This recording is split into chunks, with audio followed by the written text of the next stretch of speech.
A safiyar yau ne aka zauna a kan shari'ar Ali Nuhu da kuma jaruma Hannatu Bashir. Bayan cece-kucen da lauyoyi suka sha, a yanzu dai an gane wane ne mai laifi a cikinsu. Ku biyo mu domin jin wane ne mai laifi daga cikin Ali Nuhu da Hannatu Bashir nan da ba da daɗewa ba.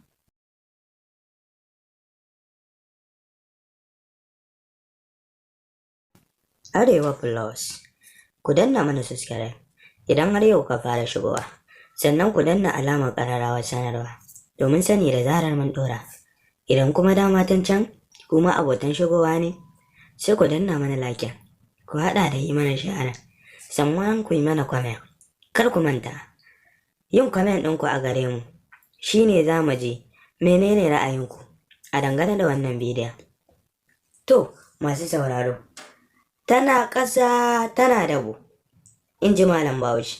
Kamar yadda mutane suka san, an samu saɓani tsakanin mai Kannywood gaba ɗayanta, jarumi Ali Nuhu da kuma wata ƙararramar jaruma a masana'antar Kannywood, duk da cewa dai ta daɗe tana aiki, wadda aka fi sani da Hannatu Bashir. Bayan cece-kucen da aka samu, wasu daga gidan TV suna sanarwa cewa Ali Nuhu ya gurfanar da Hannatu Bashir a cikin kotu. Sai dai da muka tuntuɓi Ali Nuhu, ya ce shi babba ne, shi kuma ƙarami ne, don haka a ko'ina babba ya kasance yana jan girmansa.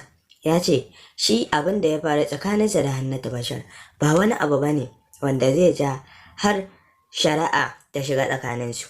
Kuma sannan ya ce shi ya san shi babba ne, don haka ba zai yi wani abun ba wanda zai jawo kimar 'yan Kannywood zuwa ƙasa. Daga ƙarshe dai Ali Nuhu ya ce bai shigar da Hannatu Bashir ƙara ba. Ita ma Hannatu Bashir ta ce ta gane abubuwan da ta yi wa mai gidan kowa a cikin Kannywood, jarumi Ali Nuhu. Ta gane ba daidai ta mai ba, ta miƙa roƙon bara a gare shi, tana mai ba shi haƙuri.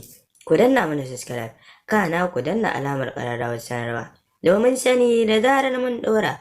Arewa Plus.